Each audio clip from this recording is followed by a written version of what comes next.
წინა ლექციაში ჩვენ ვისაუბრეთ იმაზე, თუ საიდან ჩნდება სხვადასხვა ემოცია. ამ ლექციაში მოდით წარმოვიდგინოთ შემდეგი სიტუაცია. ლიზა მნიშვნელოვანი პროექტისთვის ემზადებოდა ბუნებაში.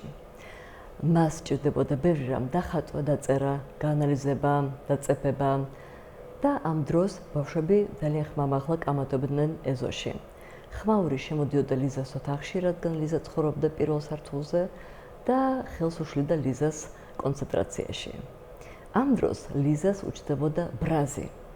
ბრაზი ამ შემთხვევაში არის სასარგებლო ემოცია, იმიტომ რომ ბრაზი უბიძგებს ადამიანს გაუმჯობესოს სიტუაცია და გამოასწოროს ის, რაც მას აწუხებს. თუმცა ბრაზს, როგორც ნებისმიერ სხვა ემოციას, აქვს იმპულსი. მოდით ამ იმპულსს დავარქვათ რაკეტა. და თუ ლიზა დაჯდება ამ იმპულსზე რაკეტაზე, ეს იმპულსი ეუბნება ლიზას, მიდი, ეჩხუბე იმ ბავშვებს, უთხარი რა უდამოსოები არიან. თუ ლიზა მოусმენს ამ რაკეტას, შეიძლება ვერც მიიღოს კარგი შედეგი, რადგან ბავშვების მხრიდან შეიძლება წამოვიდეს ცუდი და უხეში პასუხი. ძალიან მნიშვნელოვანია, რომ ლიზამ დაფიქრდეს, გაჩერდეს, შეაფასოს სიტუაცია, შეიკავოს თავისი იმპულსი რაკეტა და მშვიდად ჩამოყალიბებულად მიმართავს თავის მეგობრებს, მეზობლებს და ამ შემთხვევაში დიდი ალბათობით მიიღებს უფრო კარგ შედეგს.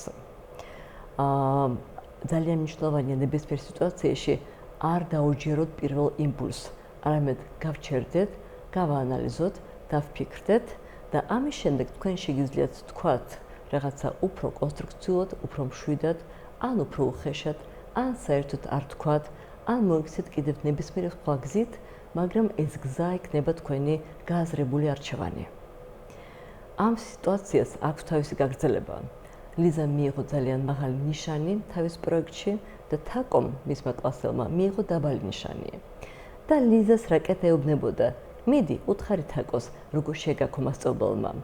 მაგრამ ლიზამ გააჩერა თავისი რაკეტა, დაფიქრდა და მიხვდა, რომ თაკოსთვის თავისი დაბალი ქულის ფონზე შეიძლება არ იყოს სასიამოვნო მოსმენა ლიზის წარმატების შესახებ. ამიტომ თავი შეიკავა და არაფერი უთხრა თაკოს. ძალიან მნიშვნელოვანია გააჩერო შენი პირველი რაკეტა, არ დაждე ამ რაკეტაზე, დაფიქრდე და შემდეგ გაუშვა ეს რაკეტა საჭირო მიმართულებით.